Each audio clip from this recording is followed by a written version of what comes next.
Episode 1 for the YouTube, episode whatever for the podcast only. I'm Chris. That's Tyler.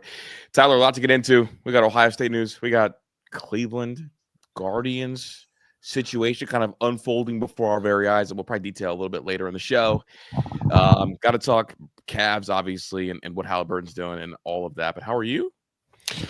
Oh, just in the thralls of parenthood with two young children. In the thralls of parenthood. Good way to phrase it. Before we get into the nonsense, did you see that the college football playoff committee is opting to do straight seeding as opposed to the auto buys for the conference champions? I think I said that this is what they needed, like, I don't know, a year ago. Yeah, I was going to give you your flowers because they got rid of it. So for those who don't know, the college football playoff before had the weird thing with auto bids. And if you won your conference, you got the auto bid and an auto buy. And that was a big issue. And it's why teams like Oregon, who was the number 1 overall seed, drew a really tough opponent in number 8 Ohio State because of how things filled in because Ohio State wasn't eligible for that bye week. So, I mean, honestly, you got a really great matchup for Oregon, but way too early for Oregon. They almost got punished for the number 1 overall seed. Now it is going to be straight seeding, meaning that it'll be 1, 2, 3, 4. We'll all get buys, and then everyone else will fill in behind them. So I think it's a good thing. I'm glad they moved on this quickly. I did not think they would move on it quickly. Oh, hell no. Nothing happens fast in the NCAA. We're still waiting for Michigan's punishment. Right. So they don't do anything fast. And so it's just one of those things where it changed the way they did the seeding last year. I don't know if it would have affected the outcome because I think Ohio State I don't think no matter who they played, they were going to win. I don't think there was a team in the playoff that was beating that version of Ohio State. But it changed, like it affected the route that you had to take. There was legitimate. I don't think impacting the champion is ever something that's really going to get tossed around very often. I think the bigger thing is like it impacts the product. Correct. And so like we talked about it. The 5 seed and the 6 seed where almost it was kind of like it was like a gift because the way they had it, the SEC and the Big Ten champion were going to be 1 and 2, like every time, without fail. And then it was the ACC and the Big 12 champion were going to be 3 and 4, or the ended up being Boise State who got that. That auto, yeah. So it's just like, to me, those two teams were what? So Boise State was the 4 seed, and Arizona State was the 3 seed. And how it worked, or vice versa, however they did it. No, I thought the buys were. I mean, it doesn't matter however they did it.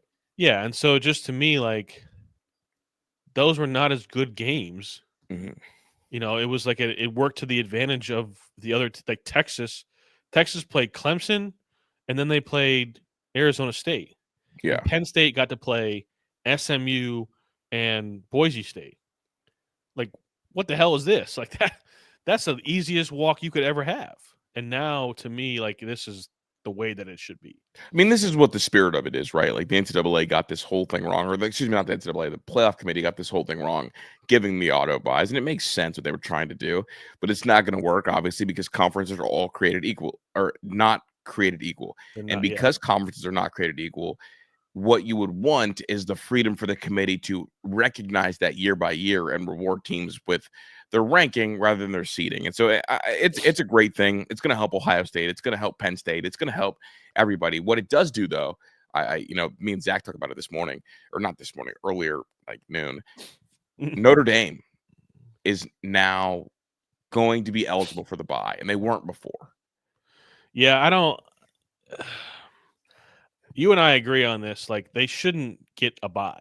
No, never. They shouldn't get a double bye. Because that's like it would enact as a double bye. Because now, essentially, if you make it to the Big Ten or SEC championship conference game, the chances of you being one of those top 4 teams is extremely high.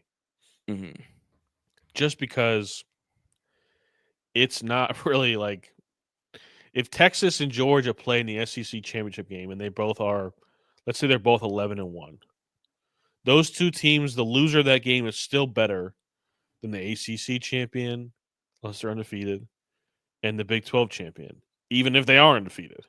Because to me, the Big 12 is the worst of the four. I think it's top to bottom closer, and like the gap between the middle and the top of the Big 12 is closer, so it's more competitive. But none of the Big 12 teams are better than Clemson. I don't know, man. I think Clemson's gonna be really good this year. I mean, maybe this year, but I don't think that was true last year. And I know I don't believe in like transitive property, but like we saw Clemson play Texas, and then we saw Arizona State play Texas. Who played them closer? Yeah, that's true. Arizona State looked way better. Arizona State was in like a dogfight. I think that the Big 12 gets so disrespected, but the Big 12 has better quarterback play than every conference.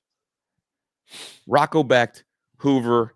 I mean, the kid from BYU is out the door. So, we don't touch that topic at all. Yeah. But, I mean, Avery Johnson, like the Big 12 is going to have quarterbacks, so they'll have offense. So they're a team that can spread it out and try to go toe-to-toe and at least give teams a good scare.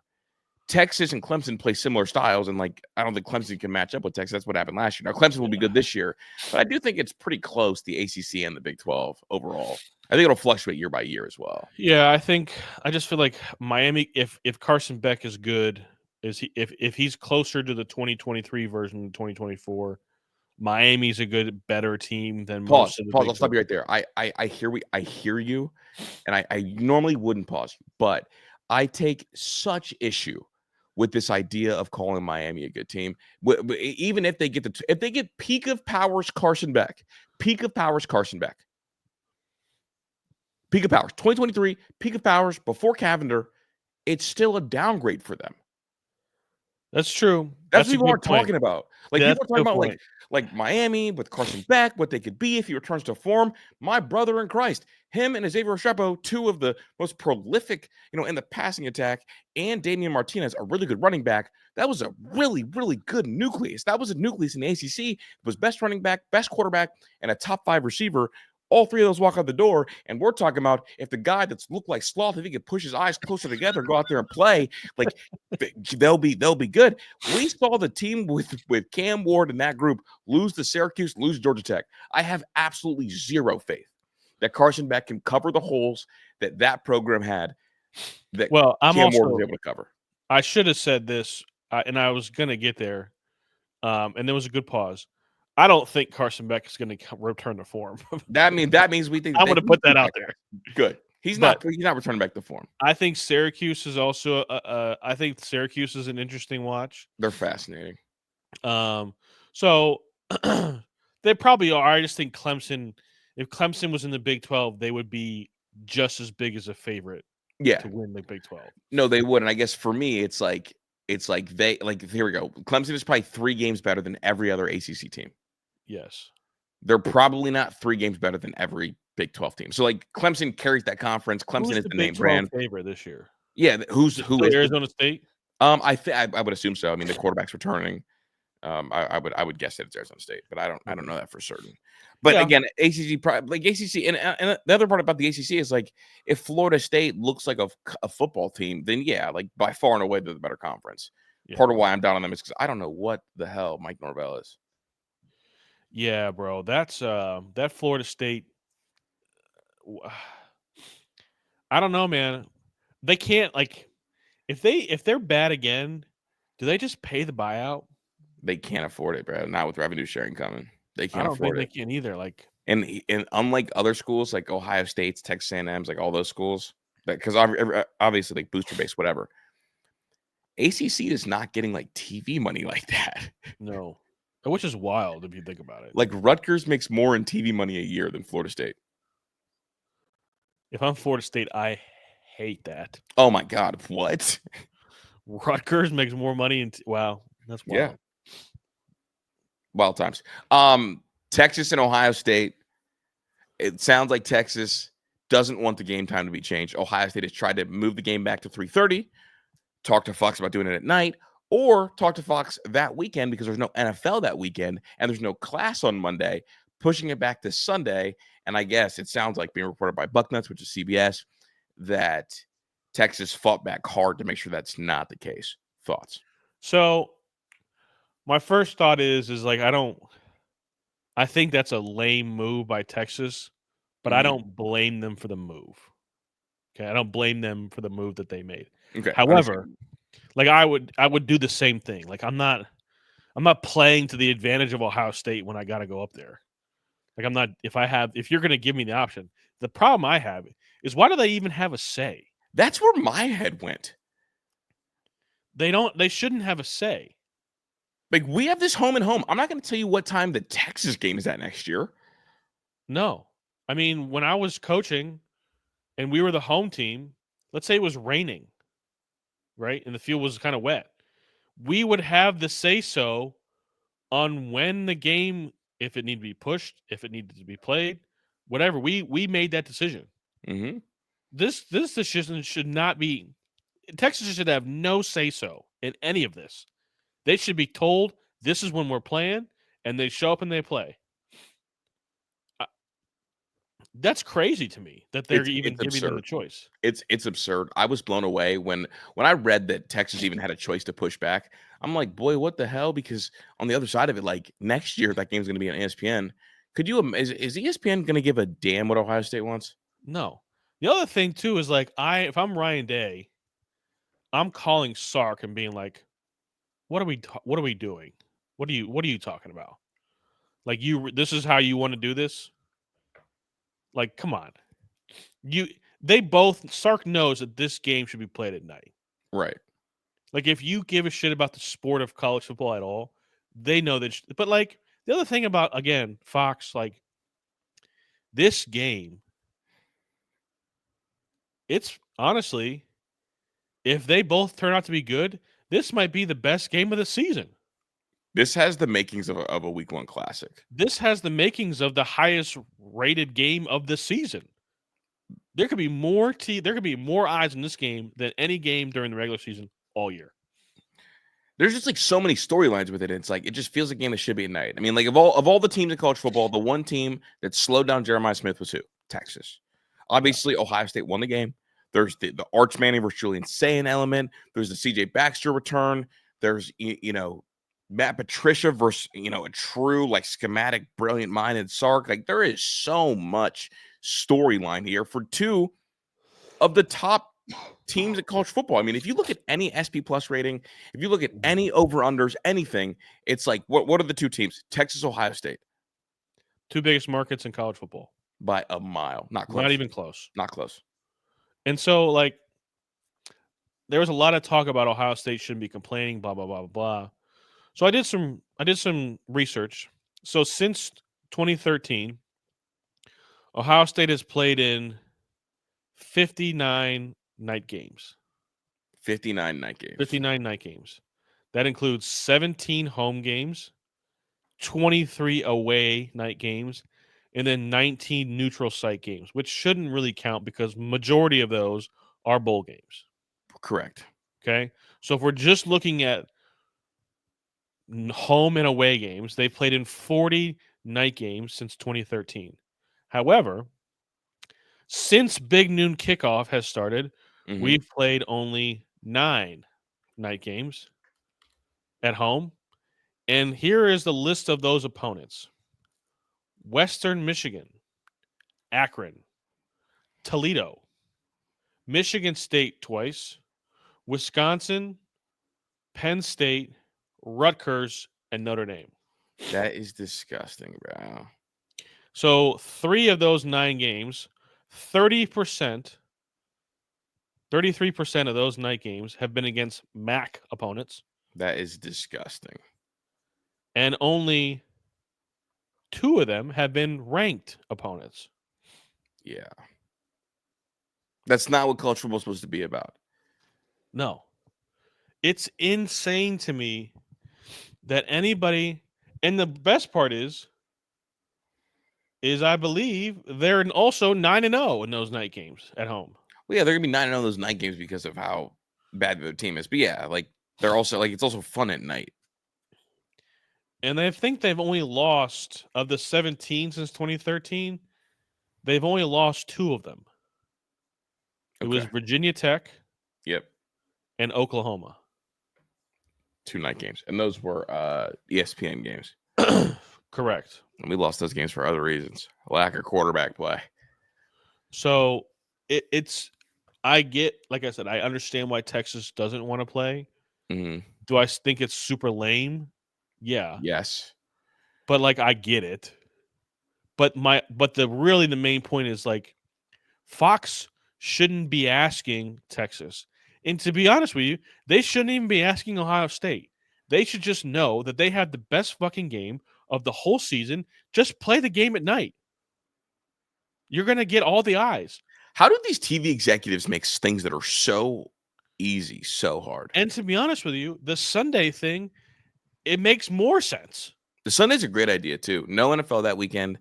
You would And literally have the only college football game of the day. It would do that. It wouldn't surprise me if that game did close to 30 million views. well, no, there's another game that day. Is it that LSU game? Yeah, it's the LSU Sunday. Okay, so play at 4:00. Yeah, 4:00 Sunday, 3:30 Sunday. I mean, it's NFL slot. Do it. I think it's a Play great at idea. 4:00 on Sunday. It'll do 30 million views. Yeah, like that'll be a huge. And there's nothing else going on. And you know who Texas plays week 2? San Jose State. I think they're going to be okay. They'll be fine And without a doubt. Ohio State plays OU. They're going to be okay. Yeah, and not Oklahoma. Yeah. You know who Oklahoma has week 2? Michigan. Yeah, quietly a little barn burner. Could be. Could be. I think the thing that hurt Fox the most is that Texas and Oklahoma went to the SEC. Because Texas and Oklahoma, the Big Noon had control over the Big 12 as well. Yeah, but they knew that was happening when they signed the extension for the deal for Ohio State. Like they knew that they were out. Because did you know? Here we go. Fun fact for you. I guess it hurt Ohio State more than it hurt Fox.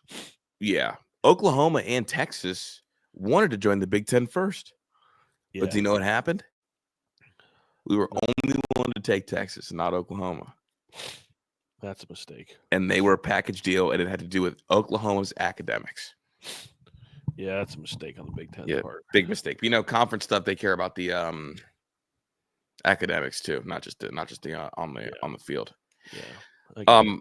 I do want to switch gears. I want to talk Browns. I want to stay in the football realm. Browns, man. Let's play a game.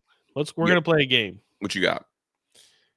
It's like the same game where you play when you were with your friends and you were like play the Mary Kill, blah blah blah blah blah. Yeah.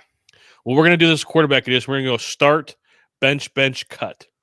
Oh, double bench. Okay. And you're gonna stand on this until the start of the season. So you better have some conviction of your choice. And it's with the Browns quarterbacks, I assume. Correct. Okay. Like week 1? Week 1.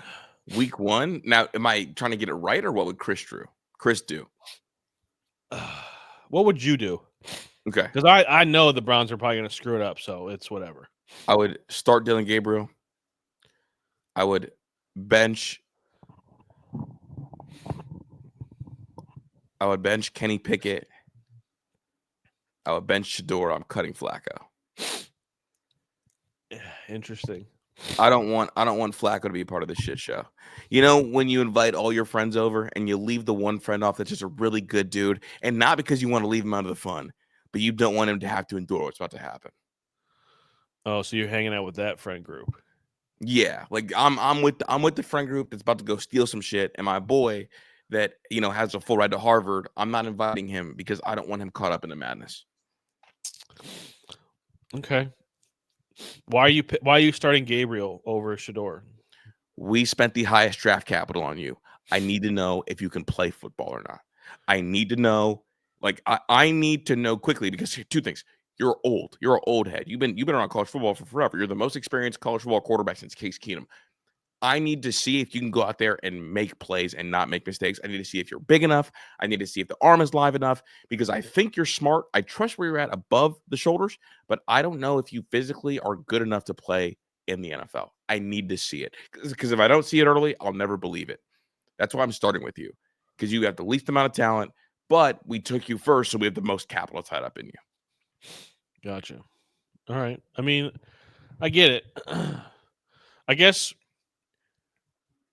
would you change your answer if I told you that you weren't the guy that picked or made these acquisitions? No, Okay. because here we go. Because say you picked them, and I'm the coach.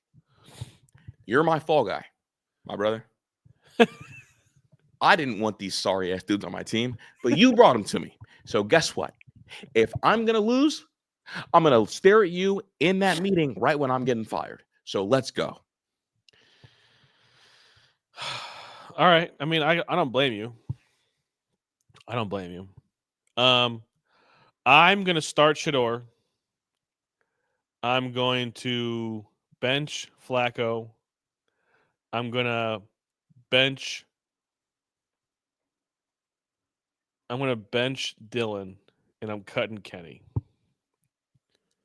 You are going to have every single news organization up to the national Fox network at your front door. You are going to create an absolute circus. The second you name Shador your Already a quarterback, circus. yeah, it's a circus. When you have a circus, you're not supposed to set the clown's hair on fire. That's what you're trying to do. I want to know. Here's why. It's because Shador is the most talented quarterback in the room. Agree or disagree? I agree. No, I agree.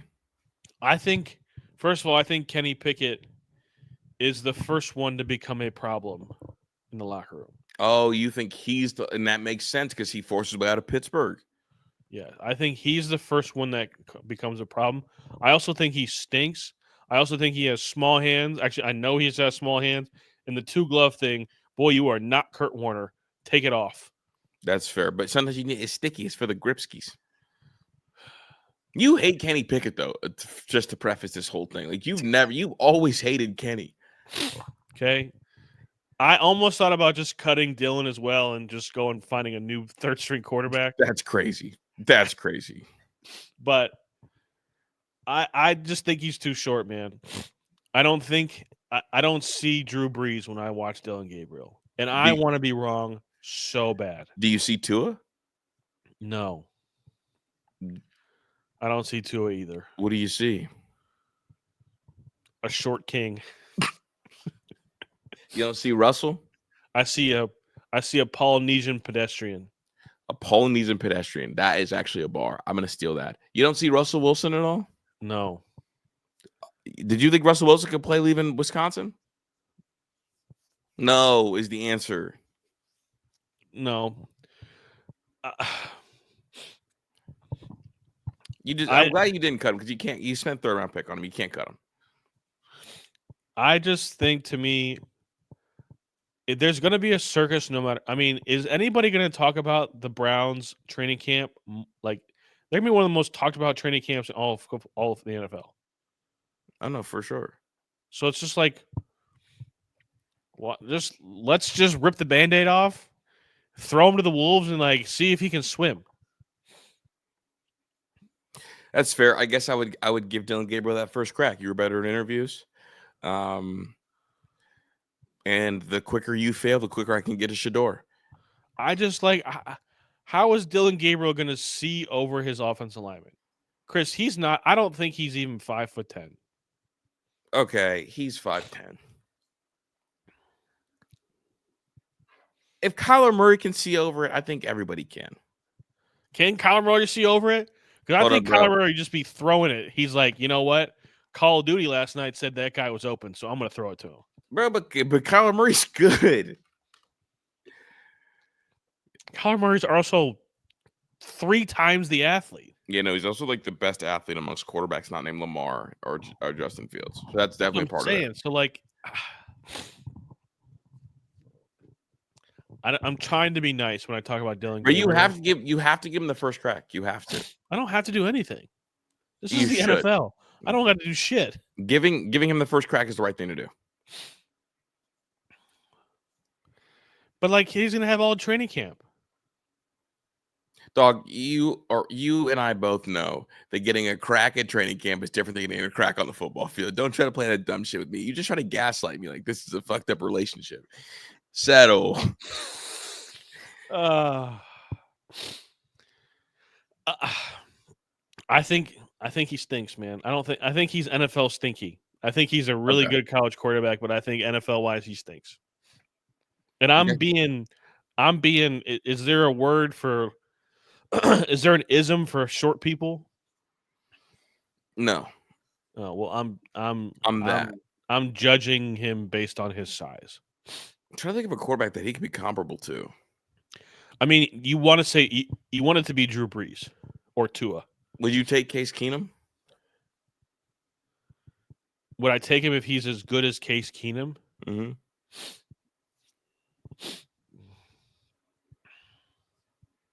No. You want to know why? Because Case Keenum is good enough to win you 7 to 8 games, but he's not good enough to win 4. He made it to an NFC Championship game. Then why couldn't he keep a job? He didn't love football. Okay, here we go. I have a name for you. I'm gonna tell you exactly what Dylan Gabriel is, and I don't want you to get mad. Okay. I'm gonna get mad. I can promise me you're not gonna get mad. Every time you do this, bro, I get mad. Promise me you're not gonna get mad. I'm not gonna promise you that because I'm gonna get mad. Okay, try not to get mad. Okay, I'll try. Because this is accurate, and I know that the guy I'm about to mention is white, and I know that Browns fans maybe don't want to hear this. Oh, Jesus Christ! I think I know where this is going. They drafted Cody Kessler in the 3rd round and said, "This is our quarterback." I'm not mad. I'm just. That's right, though, right? He's Cody Kessler. And that's the guy you want to try out there week 1? Yeah, because I need to prove that he's Cody Kessler because someone's going to get me fired. Because remember, they told us that Cody Kessler was what? 6 foot? Was Cody Kessler 6 foot? No. And what did Cody Kessler have? A noodle arm. Did Cody Kessler even go to college? He went to USC. Played out west. Oh. Had the smaller hands. Any way you slice this, well, we said this on Sunday. They both have to play this year. Yeah. Because you got to find out. And, I don't want them to play at all. But they have to play. And I want them to lose every game this year. All of them? I want them to lose all of them. Jed Wills is still a free agent? I do, which is crazy because tackles are supposed to have jobs. Nobody wants him because he stinks. No. He's not only does he stink, but he's lazy. You're planning on you're going into next season with 4 quarterbacks, and your left tackle is slated to be DeJuan Jones, who knows how much he's going to weigh when he shows up to camp. Mm. You have Joel Bitonio, who was considering retirement. Yeah. Your center, Pochich, pretty good center. You have Wyatt Teller, who is a really good guard, but can't stay healthy. And then you have Jack Conklin, who definitely can't stay healthy. No, Jack Conklin is he's a good player. He's just not healthy ever. So who's blocking for any of them? And you want to send Shador out there first? Like, come on, bro. He does give me the best chance to win. He's used to playing behind a shitty line. Yeah, you can't send him out there because you will kill him before week 3. Well, what about Dylan Gabriel? He can go. He's fine, bro. Well, if that's the case, then you should just start Kenny Pickett. No, I'm saving Kenny Pickett for the primetime games. Okay. Amongst active quarterbacks, he's got the best winning percentage on primetime. Can Donovan Mitchell be the number 1 on a championship team? Man, that's a really hard question to answer. You typed the question, so I thought you had an answer because I don't have an answer. I really want to say yes. I really, really, really want to say yes. but it's a hard question to justify considering he's been on 2 number 1 seeded teams and still has yet to get out of the second round.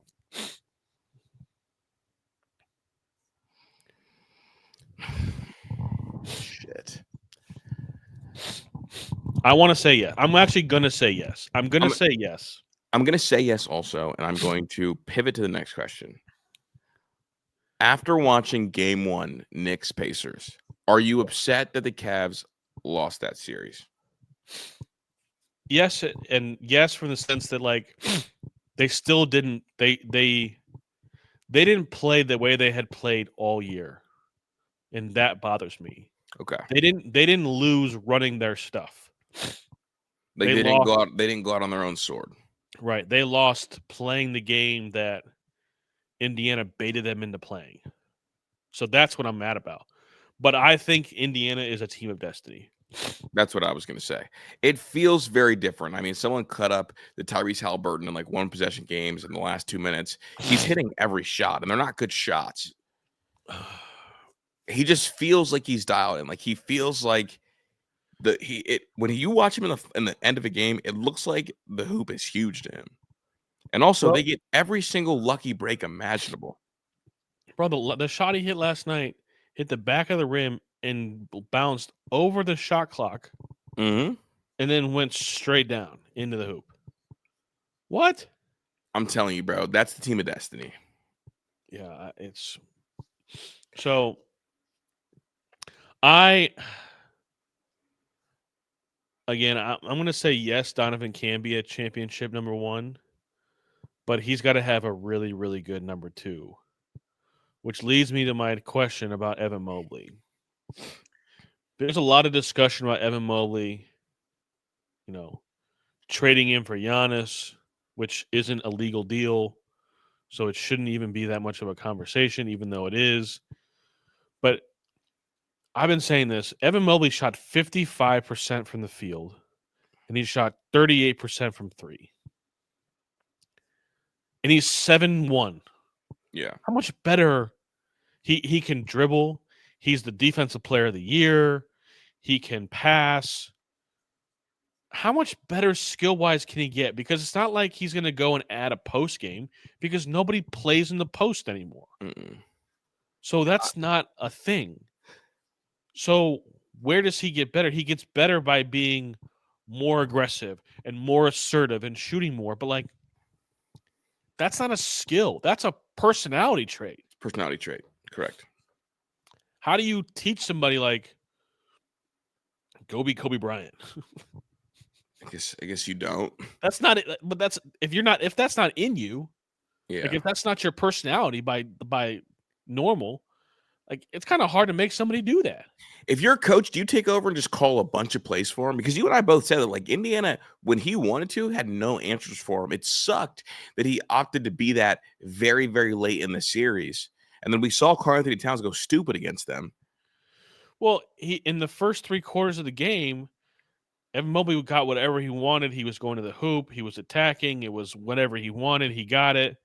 And then he just like kind of disappeared in the fourth quarter. I don't know if it was because, Darius Garland started shooting more or what, but like, and maybe this is a team thing where they got to understand, like, they got to make him do it. But I don't know how you can make him do it, somebody do it that's not in their nature. Does that make you want to keep him around for longer and try to get that through to him? Or do you just realize, okay, he can never be a number 1. I need to go get more help for him? Like yes, I agree with you. You've identified that Evan Mobley has some personality flaws that aren't ideal and not conducive to winning championships. And then my thing is, as a number 1 player, as a number 1, okay, so my next thing is like, what do you do next? Is he good enough to be Donovan Mitchell's number 2 to win and win a ring? Because that's what we're trying to figure out, right? I think he is good enough. I think he's skilled enough. I'm saying like mentally good enough, like mentally in the right place. I don't know. And the thing about it is like you're in this window right now with Donovan Mitchell where like I don't know how much better it gets. So I feel like I'm always interested in the window of time. Like what's your window of championship? And so like, can you wait? Can you wait around for them to try to figure it out? And are you sacrificing how much are you sacrificing the future, to get rid of him? But like if Giannis and Mobley was a trade that they could actually execute, I would do it in a heartbeat. Oh, a million times over. Super quick. Like not even I would close. throw in 3 firsts with it. I just like I know that means we're sacrificing, our future, but like one championship, they're still selling. We're still talking about the 2016 title. You remember where you were? I was downtown Cleveland. Damn, were you in the fray? I was I was at in the fray. Akron. We were at City Tab. We watched the whole game at City Tab. Oh no, I was at Akron. I was the last. We were the last people in the bar. They let in the bar. That is crazy. It had to But be going crazy. yeah, it was wild. So because I don't think that Evan Mobley can be the 5-man. I don't think he can play center, the featured center for 82 games. No. He's just not big, and I don't want him to take that beating. But I also don't think that Jared Allen can be your center on a championship team. I really don't like Jared Allen. I don't think he can be. Talk about personality, like there's not a mean bone in Jared Allen's body. Not a single one. And I also don't think he's big enough. He's not big enough. He just nice, like the nicest guy, and loves being here and loves Kenny Atkinson, but he is not the center that you need when you go into these wars in the playoffs. Mm-hmm. Because it's just not the. I mean, you need a war daddy, bro. In the postseason, you need a war daddy. The most replaceable player in basketball is a rim runner. You can find a rim runner anywhere. Yeah, bro. They're literally all over the place. So it's just one of those things where, like, you got to find, like, to me, if you're going to make a move, it's with Jared Allen. They need a wing, man. And, I mean, the other question was, do you think Darius Garland's a championship point guard?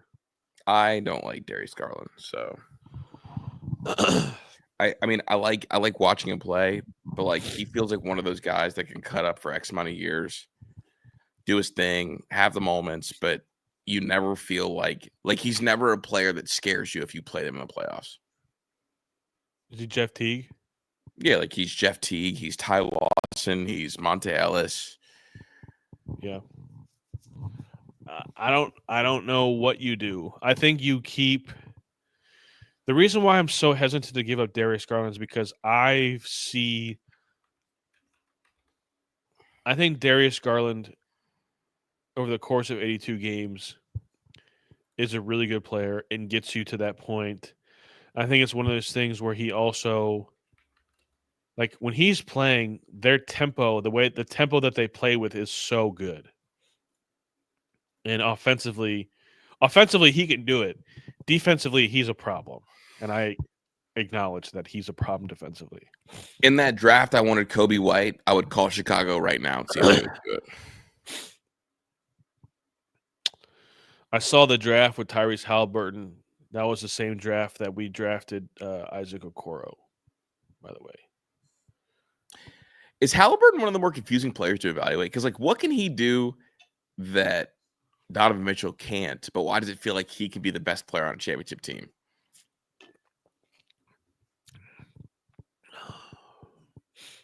I don't think he can be the best player on a championship team.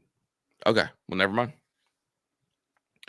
Because I don't think either one of these teams in the East is going to beat the Thunder. I've started to really dislike how the Thunder are playing. Yeah, but they're going to win. Yeah, I saw someone on their team. No, that was Jalen Brunson.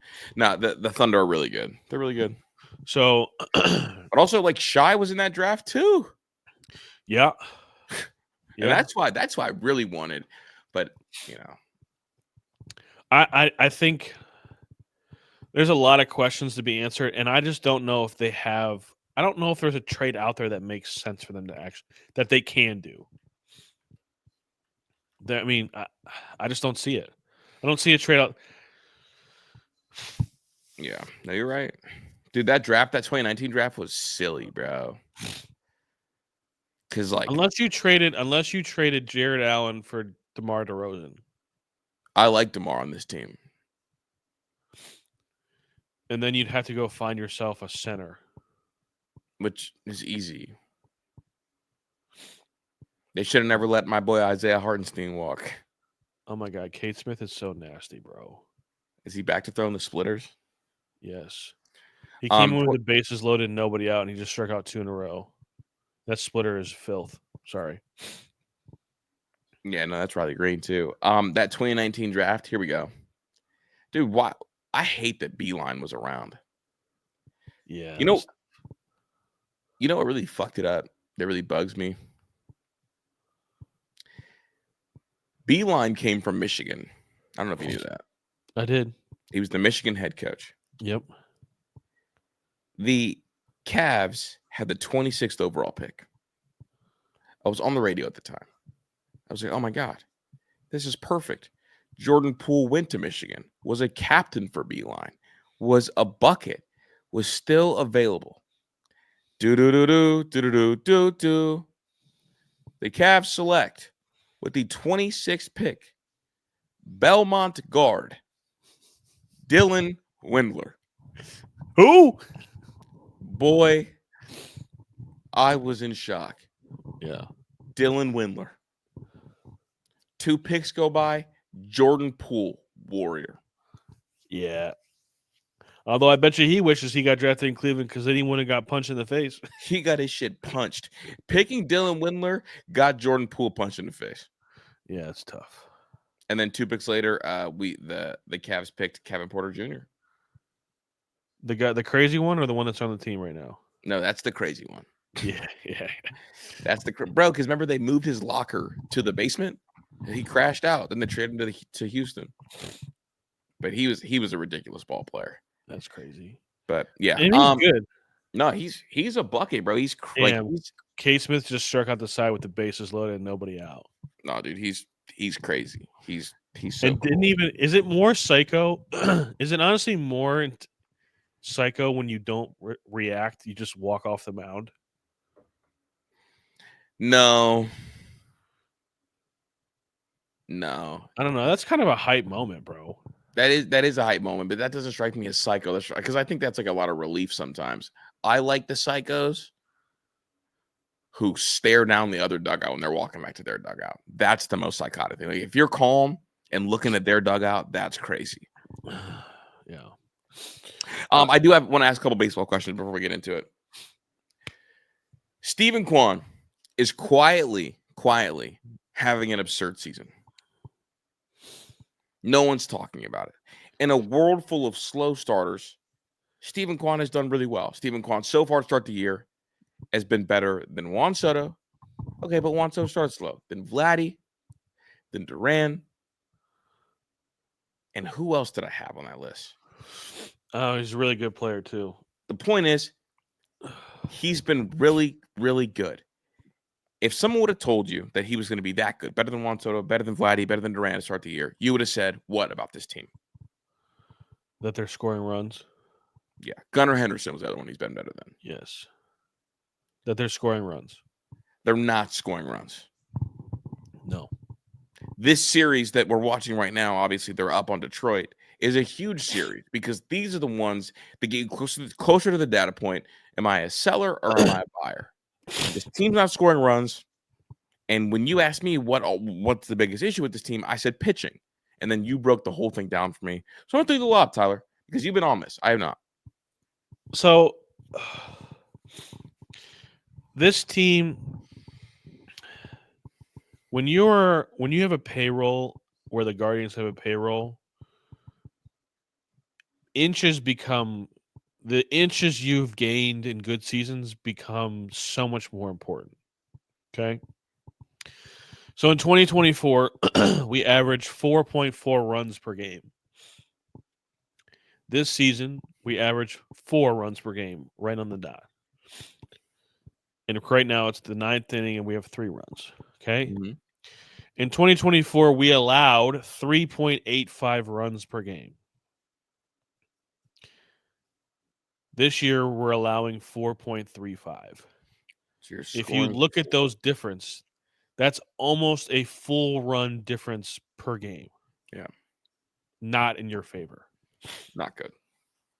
So for a team that has its limitations that it has, that 0.9 runs per game is a lot. Yeah. It's a big deal. So and then I looked at the hitting stats, and they're not hitting as good as last year, but it's not by a lot. By a lot at all. I mean, they're still very much doing what they did. The difference is the batting with runners in scoring position. Okay, so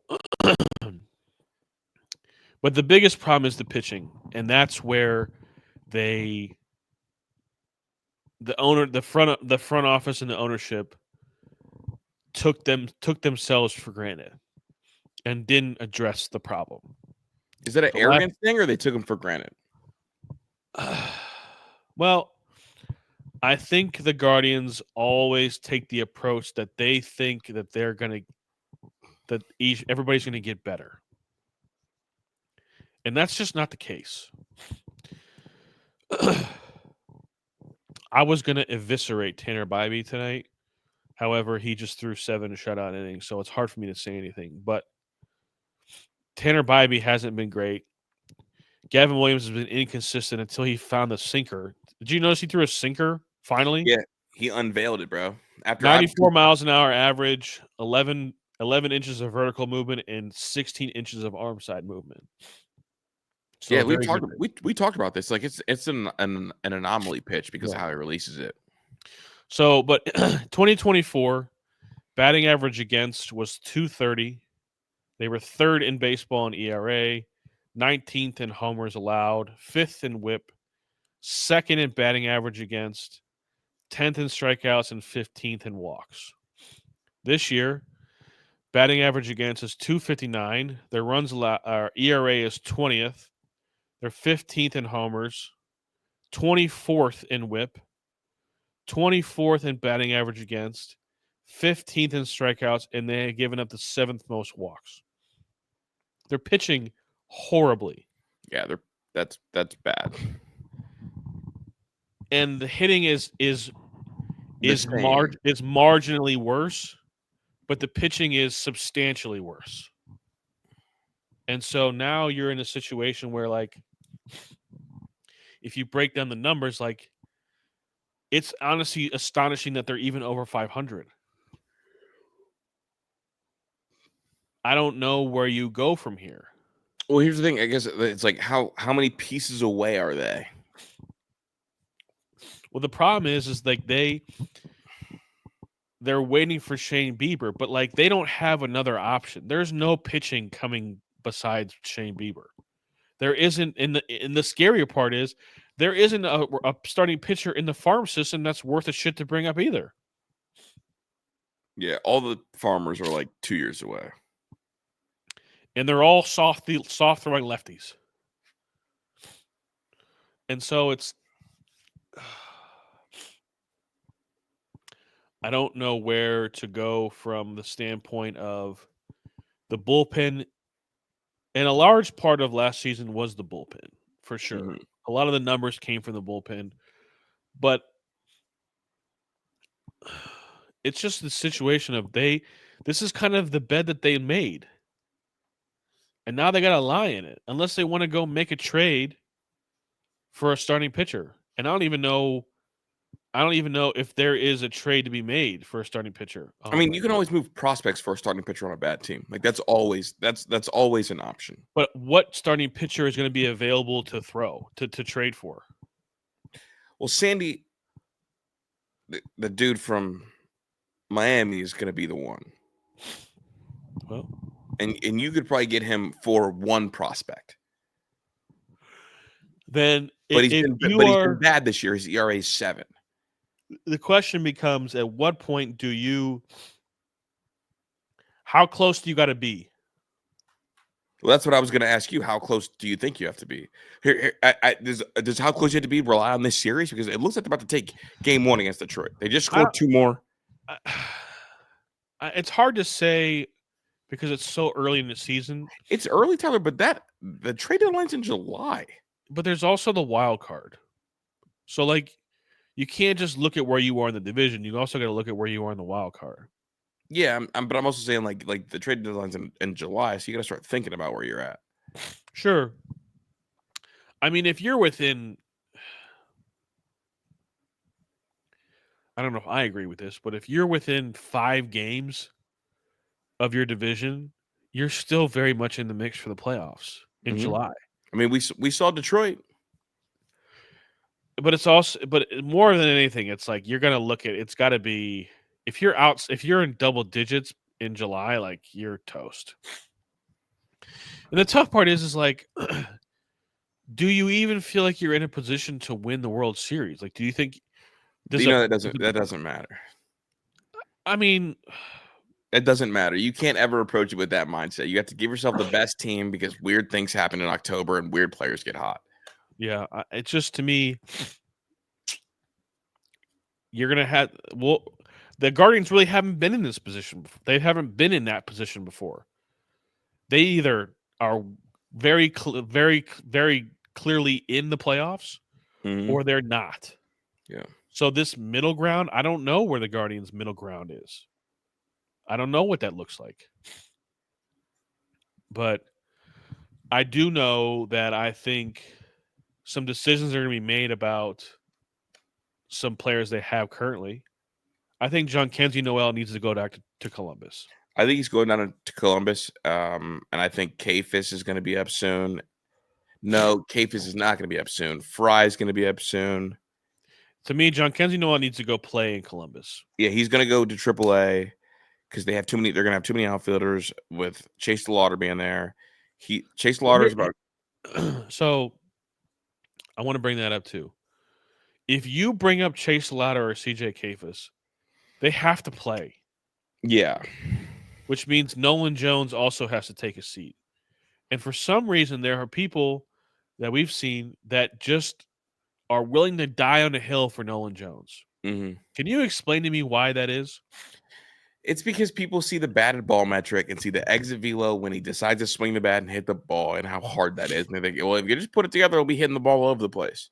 That's what people fall in love with. And so they call that, oh, well, look, he hits the ball hard, but he gets out a lot. He's just unlucky. When no, he hits the ball hard when he makes contact, but his whiff rate is very high. He sees too many pitches, and that's why that his walk rate is high because he just watches too many pitches go by. Yeah, I don't. For some people to die on hills for a guy hitting 185 is honestly amazing to me. Dude, it's because we play baseball. And you and I have both seen the big kid who can hit the ball a mile whenever he decides to A, swing the bat, or B, knows what he's looking at. We played, so we're not enamored by that. A lot of people are enamored by that. It's the same way people get enamored by, the Anthony Richardsons. It's the same way people get enamored by the guys that jump high and run fast. Like he is the baseball version of that. Yeah, it's honestly because to me, like you play Stephen Kwan every game, Jose Ramirez plays every game. I did notice that Gabe Arias was out of the lineup today, but maybe that's just. But like you play Gabe Arias every day, you play Manzardo, you play Santana, and Naylor's your starting catcher. So then that leaves Lane Thomas, Angel Martinez, Daniel Schneemann, and then whoever your right fielder is. Mm-hmm. And to me, like right now, I think Angel Martinez needs to play every day, and Schneemann needs to play a majority of the days. Well, so where do guys play every day then? If you ask me, I'd probably put Angel Martinez in right field. I would put Schneemann at second base, and I'd probably play Lane Thomas.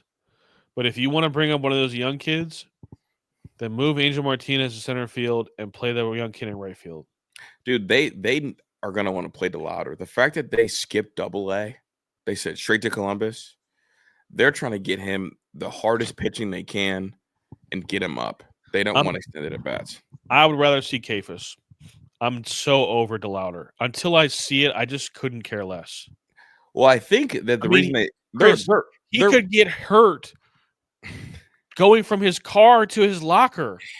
That's why they're rushing him. They don't want to run the risk of him getting hurt.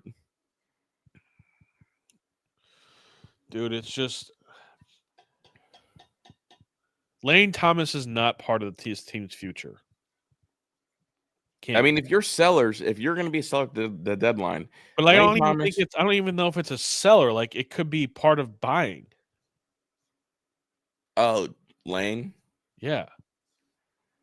Yeah. Okay, so I guess like if you're gonna sell, like you start with Quan. If you're gonna buy, you start with Lane. Lane and prospects. I mean, Quan's the first one. If you're selling, Quan's the one. Yeah. He's the one that's going to give you the most return. Yeah, he'll give you a big time return. And they're probably thinking that, and I think they've been having these conversations, but I just don't know what the Guardians are willing to pay him. The thing what is, they think his value is, because we had this conversation today, and I said between 20 and 25 million bucks. And when have the Guardians done that? Jose Ramirez is the only one. Mm-hmm. And you said to me he plays at an MVP level. That's why they're willing to do it. Yeah, the thing about Stephen Kwan, and I want to be careful the way I say this because I think Stephen Kwan is really fucking good. He's a really good player. But Stephen Kwan's never going to be an MVP candidate. So while I acknowledge that he deserves to be paid and paid handsomely, you can't pay him like you would pay. What do you think Jose Ramirez should be paid? If he was on the open market, what do you think he would get paid? Today? 40? I don't know. Huh? 40 million? Yeah, I think probably like 35, 40. I mean, he would be on that Devers contract, right? The Lindor, something like that. Yeah. So I don't think that Stephen Kwan deserves to be paid that much. So Devers got 11 million, 11 years, 313 million. If it was today, Jose would get 500 million. Over how many years? 10 or 11. Well, he's 30, so you're not going to give him 10 or 11. 31. He's like 31 years old, 32 years old. Oh, I guess like today. Probably like 8 years. Yeah, 8 years. That makes sense. That tracks. So, to me, Kwan deserves, and what I would honestly do is I would probably give Kwan 3 years, 75 million bucks.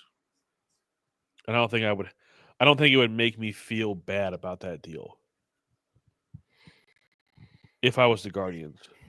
They're not going to give him that deal. They need to. Honestly, they're trading. If they become sellers, trading him, freeing up an outfield spot for DeLauder, for Kafis, or Nolan Jones, because they clearly want to keep playing them.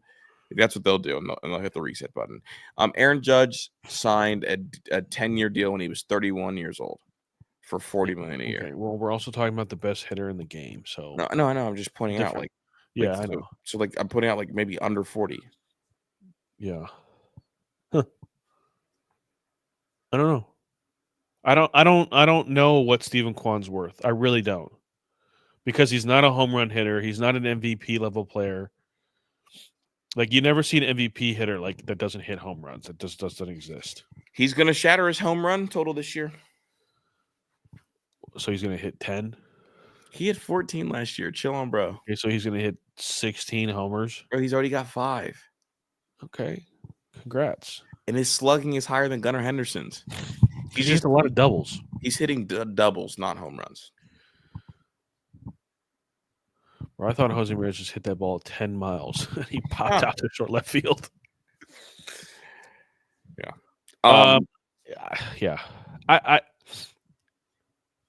you know what's funny, man, is like we were so down about the Guardians, but like they're playing good ball right now. This franchise, like, there's a lot of pride. You could easily see them going out and taking 3 out of 4 from Detroit in Detroit. And honestly, that would start the climb. And it's just all it is reminding everybody in the Central, like, this shit still comes through Cleveland. This shit always runs through Cleveland.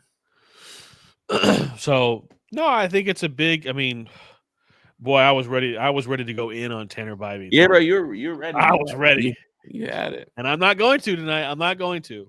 He survived another week. But he threw a gem tonight. There's no doubt about it. A gem in the rain. That's real dog shit. Yeah. Yeah. Do you ever hear me out? I sort of. I want you to go first, though. Okay. If your restaurant serves sandwiches that don't have meat on it, I should be allowed to blow it up. What if? So is it just like you just like vegetarians shouldn't exist? Shouldn't exist. And if you are a vegetarian and exist, stop eating fucking sandwiches. Not everything's for you. But I don't care. Sandwiches have to have meat on them. Bro, yesterday or 2 days ago at work, they had sandwiches upstairs. I go upstairs. I'm looking at the sandwich. Looks good. Girl's like, yeah, I know there's not a lot of food. Everyone grab one sandwich. Grab a sandwich. Put that sandwich on my plate. I open it up. Guess what? Not a single piece of meat on it. You know what I do? My grubby hands have already been all over this sandwich. She's looking at me. I'm looking at her. I reach my hand back in there and grab a second sandwich, and I make sure it has meat on it. Because why? Like, do you belong to Al Qaeda? Why is there no meat on my sandwich? I mean, it's so serious, bro. Like, if I should get to assault the chef that made that sandwich. Like, if you're a vegetarian and you like sandwiches with no meat on them, my brother in Christ, go make a salad and put 2 extra croutons in it and stop wasting my fucking bread. Damn, bro. I was so mad. My fault, bro. I didn't mean to cuss. I mean, I get it. I mean, I think that's a very unfortunate Event. Not really hear me out, more just so like, I'm sorry you went through that, bro. yeah, I do Okay. think that like a sandwich shop should always probably offer a vegetarian option. Yeah, it's called a salad. Salad, SALAD. Put 2 extra croutons in it. You don't need to waste 2 pieces of bread if you're not eating a sandwich with But meat. like, what if you're like a Subway, where you can like make your own sub, basically? If I was working at Subway and someone asked for a sub and we're at the end of the line and there's no meat on that sub, I'm looking them dead in the face and I'm telling them to grow a pair. Don't care how old they are. Could be 6 years old. Could be 5 years old. Could be 85-year-old woman. I'm telling her to grow a pair, and then I'm going back to the other part of the line and getting the biggest scoop of chicken I could and slapping it on the sandwich and then checking them out. You're not wasting bread, bro. Do you also believe that the term sandwich artist is a real thing? No, you're unemployed. Anyway, the other side of it, the only time it's okay is if it's a peanut butter and jelly. People just be making up professions like I'm just supposed to like let that shit slide, bro. Get the hell out of here. Oh, Peanut butter and Yeah. jellies are exempt from this. oh wow. I'm a sandwich artist. Give me a break. Damn. All right. So recently we moved, and I got a little bar set up in my basement, and I'm looking over, and I have these Moscow Mule, like the copper glasses. Mm-hmm. I gotta be honest with you, man. Ginger beer is just not like it shouldn't really be a thing. I don't think ginger beer is good at all. I think ginger beer should just be ginger ale. Yeah. Ginger beer is like, it's a very distinct and different taste. It is weird, bro. It's like when you go ginger beer instead of ginger ale, bro, you start to play a dangerous game. Like, it's like you have ginger ale and you wanted to put alcohol in it. Wait, are ginger beers alcoholic? I don't think so, actually, but like you wanted to make it seem like it. Yeah, it's like when kids order Shirley Temples. Yeah, you're just doing too much. Yeah, well, no. I just did that because you fucking like Shirley Temples, you weirdo. Like, what I if you did ordered when a I was real younger. drink? Of course, Yeah. I did. You like it because it feels like an alcohol. Yeah, That's what I'm saying. When I Like, that's what a when I was ginger beer is. 12. Yeah, that's what a ginger beer is. But like, I think Moscow mules are kind of just overrated, to be honest with you. And now Did there's like you? varieties, different variations of Moscow mules. Like you got a tequila mule, there's a Mexican mule, then you got an Irish mule when they use Jameson. It's just like Yeah. Do you like those cups? I have them, and they do stay colder, but like Bro, so like they always like send out advisories about those because if you leave a Moscow Mule like in that cup for too long and don't drink it fast enough, you can get food poisoning from the copper. oh, Yeah, where'd you hear that from? I've read it a bunch of times. Look it up for you. Hmm. Yeah, I think Moscow mules. I think my hot take is that Moscow mules are just a little overrated. I don't Yeah, think they're that good. and they shouldn't be served in that cup. Here we go. The Iowa Alcoholic Beverage Division recently issued an advisory bulletin warning that the classic copper cups can give food poisoning.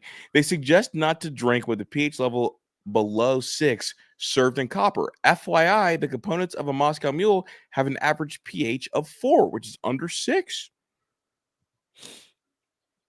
Listen, Drinks that are that acidic may begin to break down the metal alloys in the copper cups and let dangerous compounds into the liquid. The result, one mixed drink we won't be sipping. Chris, if you don't take your WebMD ass out of here and talk about something else. Oh my God. I can't even help the people without being called WebMD. Uh, yeah, that's my hot take. Moscow Mule's overrated, and I guess it's not safe to drink out of the copper mugs. Better athlete at linebacker. Ryan Shazier, Sonny Styles, or Darren Lee. Ryan Shazier. Which one would you rather have on your team? Ryan Shazier. Oh, I thought you were going to say Darren Lee. That's all. I'm Chris. That's Tyler. We'll be back on Thursday. Peace. We'll be, Sunday. God, my mom's Sunday. gone. I'm in a bad place. Well, it's Sunday or Monday because Yeah. it's the Well, holiday. We'll figure it out. we'll figure it out. I'll holler at you. Peace.